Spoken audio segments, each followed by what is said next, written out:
सो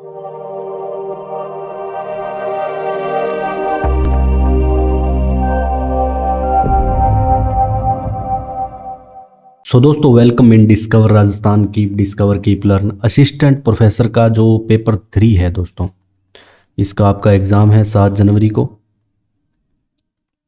ठीक है, इसके अपने दोस्तों जो प्रीवियस ईयर क्वेश्चन है वो कर रहे थे। अभी मैं आपको इसके प्रीवियस ईयर क्वेश्चन तो करवा चुका हूँ। आज इससे संबंधित जितने भी आपके जो फेमाइन और ड्रोट है, डिजर्टिफिकेशन है, ठीक है, आपदा प्रबंधन है, इन सभी को मैं थोड़े सा जो डिटेल से चीज़ें हैं वो आपको समझाऊंगा इस क्लास में। ठीक है, और आप क्लास में अंत तक बने रहें और क्लास को ज़्यादा से ज़्यादा शेयर ज़रूर करें। बाकी मैं इसके जो प्रीवियस ईयर है वो करवा चुका हूँ। आज मैं आपको इस टॉपिक को थोड़ा समझा दूंगा। ठीक है, पूरा अपने ज़्यादा अंदर इसमें डिटेल में नहीं जाएंगे। देखो, सभी को पता है कि अकाल क्या होता है, कैसे पड़ता है अकाल। ठीक है, और राजस्थान का तो अकाल से बहुत गहरा नाता है। तो अब अलग अलग प्रकार के अकालों का है ना यहाँ पे नाम दे दिया गया था। ठीक है, तो उनको क्या है कि अपने को पूछा जाता है डायरेक्ट एग्जाम में। जो डायरेक्ट एग्जाम में चीज़ें आएगी वही मैं यहाँ पे आपको बताऊंगा, ज़्यादा आपका टाइम वेस्ट नहीं करूंगा।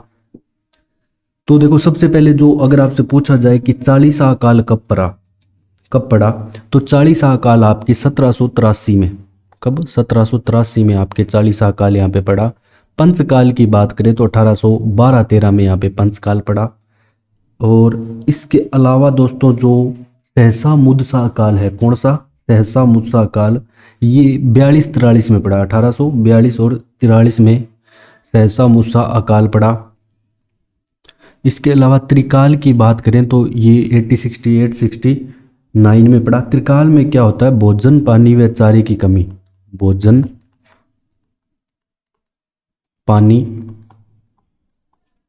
व चारे तीनों चीज़ों की कमी होती है तो उसे त्रिकाल बोला जाता है।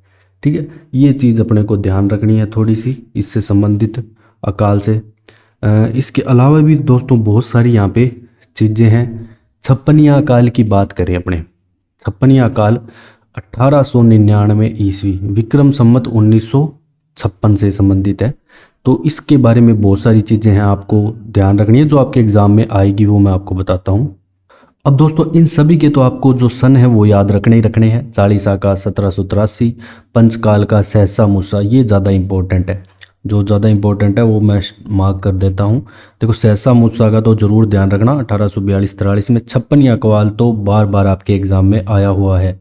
अभी इसको छप्पनिया क्यों कहते हैं दोस्तों, इसको छप्पनिया इसलिए बोलते हैं क्योंकि ये विक्रम संवत 1956 में पड़ा था। जो हिंदू कैलेंडर के अकॉर्डिंग अगर बात करें, सन पूछ ले तो 1899। ठीक है, इंग्लिश कैलेंडर के अकॉर्डिंग 1899 है। तो ये दोनों चीज़ों में अपने को डिफरेंस लेके चलना है। जो छप्पनिया काल है तो 1899 ईस्वी, लेकिन विक्रम संवत पूछ ले तो 1956। ठीक है, ये भी बहुत भयंकर अकाल था। फिर अपने वृहत अकाल की बात कर लेते हैं, जिसे मैक्रोडोट भी कहते हैं। 100 वर्षों का सबसे भयंकर अकाल अगर आपसे पूछ ले मोस्ट इंपॉर्टेंट, तो 2002-3 का है। इसके क्वेश्चन बार बार एग्जाम में आ चुके हैं। इसने 33 में से 32 जिलों को दोस्तों यहाँ पे प्रभावित किया था। सर्वाधिक गांव यहाँ पे 40,990 प्रभावित हुए थे। जनसंख्या 447.80 लाख जनसंख्या यहाँ पे इस अकाल से प्रभावित हुई थी। वृहत अकाल या मैक्रोडॉट पूछा जाए तो 2002-3 आपको याद रखना है। इसके अलावा दोस्तों अगर आपसे ये पूछा जाए कि 20वीं शताब्दी का भयंकर अकाल, अब उस टाइम दोस्तों राजस्थान में क्या है कि 28 जिले होते थे और 28 में से 27 जिलों में अकाल पड़ा था। 1987-88 की बात आती है, 87-88 की बात आती है। तो कितने जिलों में, 27 जिलों में। उस टाइम 28 जिले होते थे तो 27 जिलों में अकाल पड़ा था, जिससे कि 36,252 गांव यहाँ पे प्रभावित हुए थे।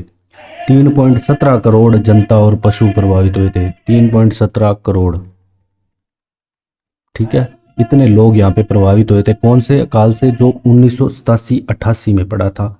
बस इतनी चीज़ें दोस्तों आपको मेन ध्यान रखनी है। और 1662 ईस्वी में मेवाड़ में भयंकर अकाल पड़ा, जिसके तहत राजसमंद झील का भी निर्माण करवाया गया था। ठीक है, और राजसमंद झील का कार्य देश का सर्वप्रथम अकाल राहत कार्य था। अगर ये पूछा जाए आपसे कि देश का सर्वप्रथम अकाल राहत कार्य कौन सा है, तो राजसमंद झील का निर्माण अकाल राहत कार्यों को देखते हुए करवाया गया था। ये जो मैंने चीज़ें बताई ये मेन पॉइंट है सारे, यही आपको याद रखने हैं दोस्तों, और कुछ नहीं इनके बारे में। इसके अलावा नेक्स्ट अपने टेबल पे आ जाते हैं, ये इंपॉर्टेंट है। इस टेबल में जो इंपॉर्टेंट चीज़ होगी मैं बताता चलूँगा। लेटेस्ट वाले जो डाटा है वो याद रखना बस, और कुछ मत याद रखना। अगर आपको जनसंख्या याद रहे कि कितनी प्रभावित हुई या गांव याद रहे तो अच्छी बात है। जो आपके ये सारे क्वेश्चन आ चुके हैं 17-18 में कितनी रही, ठीक है। तो ये 2002-3 वाला तो इम्पोर्टेंट है, ये तो आपको याद करना ही करना है। सॉरी ये ऊपर है 2002-3 ये वाला, ठीक है। इसमें आपके जो 32 ज़िले 33 में से, और जो प्रभावित गांवों की संख्या है, इसके अलावा यहाँ पे प्रभावित जनसंख्या दे रखी है। बस इतना डाटा आपको याद करना है। अब लेटेस्ट की बात करें तो 21-22 में आपसे पूछ सकता है 10 ज़िले, 20-21 में 6 ज़िले, 19-20 में 21, लास्ट 3 याद रख लेना। और जनसंख्या याद रखो तो आपकी मर्जी है, बाकी प्रभावित जिलों की संख्या ही पूछेगा मैक्सिमम, बस यही इतना ही याद रख लेना, ठीक है। इस टेबल में आपको बस इतना ही डाटा याद रखना है अकाल से संबंधित। ज़्यादा अपने को अभी डीप में नहीं जाना है अकाल में, ऐसे तो अपने पूरी रिसर्च कर सकते हैं। अकाल के प्राकृतिक कारण ये पूछा जा सकता है, इंपॉर्टेंट है, क्योंकि कई बार क्या होता है कि बिल्कुल सिंपल क्वेश्चन में अपने फंस जाते हैं। प्राकृतिक कारण, आर्थिक कारण, सारे कारण जानेंगे। और डायरेक्ट आपके एग्जाम में क्वेश्चन कैसे पुटअप करेगा कि निम्न में से कौन सा अकाल का प्राकृतिक कारण नहीं है, आर्थिक कारण नहीं है, ऐसे पुटअप कर सकता है 4 ऑप्शन देके। अगर अपने बात करें अकाल के प्राकृतिक कारण, तो शुष्क जलवायु जो राजस्थान की है, ठीक है। वैसे राजस्थान की पूरी कैलकुलेट करते हैं तो उपोषण निकल के आती है, लेकिन ज़्यादातर जलवायु शुष्क है, उच्च तापमान है, वर्षा की अनियमितता तो बहुत है, वनों का भी अभाव है यहाँ पे, नियतवाही नदियों का अभाव, और नदियाँ बहुत है राजस्थान में, ऐसा नहीं है कि नदियाँ नहीं हैं, लेकिन दोस्तों बहती नहीं है पूरे साल भर, सिर्फ एक ही नदी बहती है, वो भी चंबल, वो भी राजस्थान की नहीं है, ठीक है। तो नियतवाही नदियों की बात करें तो यहाँ पे अभाव है। मिट्टी अनुपजाऊ है, अब रोज अकाल है ना, अनुपजाऊ मिट्टी। और थोड़ा सा दोस्तों अपना जो मरुस्थल है राजस्थान का, वो भी यहाँ पे पूरा इफेक्ट कर डाल रहा है अकाल के लिए, क्योंकि देखो जो रेत होती है ना वो 0.05 किलोमीटर पर आवर की रफ्तार से सॉरी पर 365 दिन में इतनी रेत आगे सरकती है ऐसे, तभी तो देखो मरुस्थल बढ़ता जा रहा है। और इसके अलावा अगर अपने बात करें आर्थिक कारण वगैरह, तो ये याद रखने हैं आपको कि प्राकृतिक कौन से हैं, थोड़ा सा तो आपको पता लग ही जाएगा ये प्राकृतिक। आर्थिक की बात करें तो परंपरागत तौर पर कृषि आधारित कमज़ोर अर्थव्यवस्था, मतलब कमज़ोर अर्थव्यवस्था कैसे है कि जो एग्रीकल्चर फील्ड में है, किसान हैं, उनको इतनी टेक्नोलॉजी वगैरह प्रोवाइड नहीं करा जा रही कि वो मिट्टी को उपजाऊ बना सकें। पशुपालन की पिछड़ी दशा, ठीक है। तो यहाँ भी देखो पशुपालन ऑटोमेटिकली इससे कनेक्ट हो जाएगा। परंपरागत कुटीर व ग्रामीण उद्योगों का ह्रास, जिनसे मतलब कुछ ऐसे क्षेत्र होते हैं जिनसे फसलों द्वारा बहुत सारे छोटे छोटे कुटीर उद्योग लगते हैं, मतलब जो फसल से जुड़े हुए होते हैं। अनुत्पादक जनसंख्या का बढ़ता बोझ, ये तो आप समझ ही गए होंगे, ये इनडायरेक्टली ऐसे कहना चाह रहा है कि जो कोई काम नहीं करते, बेरोजगारों की यहाँ पे जनसंख्या का बढ़ता बोझ, खेत वगैरह हैं लेकिन खेती नहीं करते, सिंचाई के साधनों का यहाँ पे अभाव होना, तो ये तो है ही, सिंचाई के साधनों का तो अभाव यहाँ पे है ही। अब थोड़ी बहुत इम्प्रूवमेंट हुई है, जैसे नहरें निकली है तब भलाई। मानवीय कारण की बात करें, जो अपने द्वारा वनों की अनियंत्रित कटाई करते हैं, अतार्किक कटाई, भूजल का अंधाधुंध विदोहन करते हैं, ठीक है। जो भूजल है उसका अंधाधुंध विदोहन, पारिस्थितिकी असंतुलन, ये सारे अपने मानवीय कारण हो गए। राजनीतिक कारण क्या है?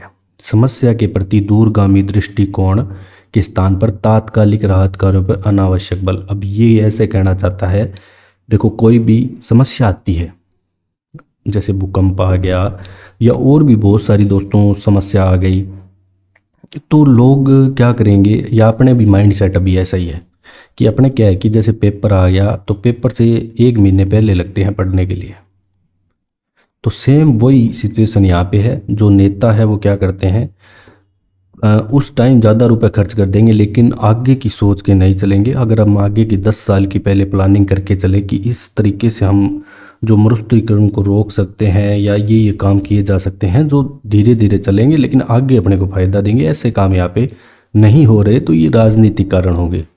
जल योजनाओं का लक्षित समय से पिछड़ना, तो जल योजनाएं हैं वो प्रॉपर तरीके से वर्क नहीं कर पा रही। देखो बहुत सारी जल योजनाएं हैं लेकिन जो अभी तक प्रॉपर तरीके से चल रही है ना, बहुत बेस्ट बात करें तो वो इंदिरा गांधी नहर परियोजना ही चल रही है, और बाकी इसमें भी थोड़ी बहुत दिक्कत आ जाती है लेकिन इतनी नहीं आती। बाकी योजनाएं उतनी प्रॉपर तरीके से नहीं चल पा रही। प्रशासनिक स्थिरता और भ्रष्टाचार ये तो है ही, तो ये सारा आप राजनीतिक, तो ये प्रमुख कारण है अकाल के। ठीक है, जो भी राज्य में अकालों के कारण बढ़ते हैं अपने 3-4, तो उनमें से ये प्रमुख कारण है जो मैंने आपको बताए, और इसके अलग अलग उपाय भी हैं। अब अपने आगे नेक्स्ट चलते हैं किस पे, आपदा प्रबंधन पे। ये भी आपका टॉपिक दे रखा है। अब इसके बारे में आपको क्या क्या चीज़ें ध्यान रखनी है आपदा प्रबंधन के बारे में, कि सबसे पहले तो इसके लिए सहायता विभाग की एक स्थापना की गई थी 24 अक्टूबर 1951 को। ठीक है, ये याद रखना है कि 24 अक्टूबर 1951 को इसकी स्थापना की गई, और 31 अक्टूबर 2003 को इसका नाम बदलकर आपदा प्रबंधन और सहायता विभाग कर दिया गया। तो ये पूछ सकता है कि जो सहायता विभाग है इसका नाम कब बदला गया, कब बदलकर आपदा प्रबंधन और सहायता विभाग किया गया। इसके अलावा राज्य में 1 अगस्त 2007 से आपदा प्रबंधन अधिनियम 2005 लागू किया गया। तो ये मोस्ट इम्पोर्टेंट है दोस्तों, कि राज्य में आपदा प्रबंधन अधिनियम कौन सा है, ये भी पूछ सकता है 2005 का। राजस्थान में कब लागू हुआ, 1 अगस्त 2007 से यहाँ पे लागू हुआ। और आपदा प्रबंधन प्राधिकरण का गठन कब किया गया, 6 सितंबर 2007 को। तो राज्य आपदा प्रबंधन प्राधिकरण का गठन, जिसे अपने SDRF भी बोलते हैं, तो इसकी अध्यक्षता कौन करता है, राजस्थान का मुख्यमंत्री करेगा। और एक राज्य आपदा प्रबंधन नीति आपदाओं से प्रबंधन एवं बचाव के लिए यहाँ पे लागू की गई, जो कि राज्य नीति कह सकते हैं, 25 अक्टूबर 2007 से। तो ये सारे काम 2007 में हुए हैं। 3 मैंने आपको बताया। जो राज्य में आपदा प्रबंधन अधिनियम है वो अगस्त में, फिर अगस्त के बाद अपने सितंबर में चलना है। 6 सितंबर को यहाँ पे जो प्राधिकरण का गठन किया गया, फिर जो नीति राज्य की लाएगी फिर वो सितंबर के बाद 25 अक्टूबर को लाएगी। अब इम्पोर्टेंट ये है SDRF वाला, जिसे अपने राज्य आपदा राहत कोष बोलते हैं। इसमें केंद्र और राज्य सरकार का हिस्सा आपसे एग्जाम में पूछ सकता है। तो ये आ जाएगा आपके दोस्तों 3:1। ठीक है, केंद्र सरकार आपको 3 हिस्सा देगी और ये एक हिस्सा इसमें से आपको देना पड़ेगा राज्य सरकार को अकाल राहत कार्यों के लिए। ठीक है, ये सारी बातें हैं। इसके अलावा इससे संबंधित कुछ योजनाएं जान लेते हैं आपदा से संबंधित, जो आपके एग्ज़ाम में आती है। तो ये सारी चीज़ें मैंने यहाँ पे लिखी है ना, वो आपके एग्ज़ाम में आ चुके हैं ये क्वेश्चन। अब इससे संबंधित योजना है विशेष आवास योजना। अगर दोस्तों किसी भी आपदा में किसी का घर पूर्णतः क्षतिग्रस्त हो जाता है तो सरकार 50,000 रुपये, आंशिक क्षतिग्रस्त होने पे 25,000 रुपये और शौचालय निर्माण हेतु 5,000 रुपये देगी। इम्पोर्टेंट क्या है, इम्पोर्टेंट ये है कि इसकी एजेंसी कौन सी है, विशेष आवास राजस्थान आवासन विभाग इंफ्रास्ट्रक्चर लिमिटेड, जो राविल के नाम से भी जानी जाती है। ठीक है, अब ये योजना प्रारंभ कब की गई, तो ये 15 अगस्त 2004 से। तो ये डेट भी याद रखना, ये आपके एग्जाम में आ चुकी है। सॉरी ये नहीं, ये तो फूड स्टैंप योजना है। ठीक है, विशेष आवास योजना के बारे में बस इतना याद रखना है आपको कि कितनी कितनी राशि मिलती है और किस विभाग द्वारा संचालित है। अब फूड स्टैंप योजना की बात करें, इसमें क्या होगा कि दोस्तों सरपंच है ना गांव का, अब मेन इसका फोकस ये है कि किसी भी व्यक्ति की भूख से मौत नहीं हो, इसका मेन उद्देश्य यही है फूड स्टैंप योजना का। ठीक है, और प्रारंभ ये 15 अगस्त 2004 से की गई। तो ये इसकी डेट आपको याद रखनी है। तो इसमें क्या है कि जो सरपंच है वो 10-10 किलो के 100 फूड स्टैंप प्रतिवर्ष उपलब्ध, मतलब 10 क्विंटल गेहूँ है ना रखा जाएगा प्रत्येक ग्राम पंचायत पे। अब कोई भी मान लो परिवार में राशन नहीं है तो वो साल में एक बार है ना 10 किलो गेहूँ निकलवा सकता है, 10 किलो गेहूँ निकलवा सकता है साल में एक बार। आप तो बस इतना याद रखना कि प्रारंभ 15 अगस्त 2004 को ही, राज्य में किसी व्यक्ति की भूख से मौत नहीं हो। फिर अपने बात कर लेते हैं मरुस्थलीकरण की। देखो दोस्तों, जो राजस्थान में मरुस्थलीकरण की समस्या भी बहुत बड़ी है। मरुस्थल बहुत बड़े भाग में फैला हुआ है राजस्थान के। जब भी अपने राजस्थान की ज्योग्राफी पढ़ते हैं तो अपने पढ़ते हैं कि लगभग 61 पॉइंट समथिंग % पे अपना मरुस्थल ही फैला हुआ है। और 12 ज़िलों में था पहले, अब और ज़िले भी बन गए हैं तो इंक्लूड हो जाएंगे सारे ज़िले। अब इसमें जो क्वेश्चन आता है ना मरुस्थलीकरण को रोकने के लिए जो कार्यक्रम है ना उन पे ही आता है और बार बार आता है, रिपीट होते हैं। मतलब ये क्वेश्चन आप देख लेना, आपके एग्ज़ाम में भी आपको मिलेंगे। 2 ही कार्यक्रम, बस ये 2 मैंने लिखे हुए हैं यहाँ पे, यही बार बार पूछता है। सूखा संभावित क्षेत्र कार्यक्रम जिसे DPAP के नाम से जाना जाता है, तो ये दोनों नाम याद रखने हैं। इसका मेन तो आपसे ये पूछता है प्रारंभ, बस और कुछ नहीं पूछता, ये प्रारंभ ही पूछता है दोनों में। तो सूखा, दोनों में कन्फ्यूज़न नहीं होना है, क्योंकि दोनों में जब भी क्वेश्चन आता है तो 74, 75 और 77, 78 होता है, इसी में ही सारे गड़बड़ करके आ जाते हैं। तो अपने को सूखा संभावित ध्यान रखना है। सूखा संभावित 74 और 75 में चालू हुआ, जो कि वर्तमान में 11 जिलों में संचालित है। और 1 अप्रैल 1999 के बाद है ना इसका वित्त पोषण 75 कर दिया गया। ये केंद्र और राज्य के मध्य, केंद्र और राज्य के मध्य कितना 75:25 कर दिया गया। मरुभूमि विकास कार्यक्रम भी दोस्तों यहाँ पे 75-25 है, बस चालू 77-78 में हुआ था। मेन फोकस इनका वही है, मरुस्थलीकरण को रोकना, सारी चीज़ें। तो ये दोनों है ना, ये मोस्ट इम्पोर्टेंट है। ये वाली स्लाइड आप पूरी अच्छे से ज़रूर करके जाएं और थोड़ा डिफरेंस लेके चलना, ताकि आप आगे कंफ्यूज ना हो।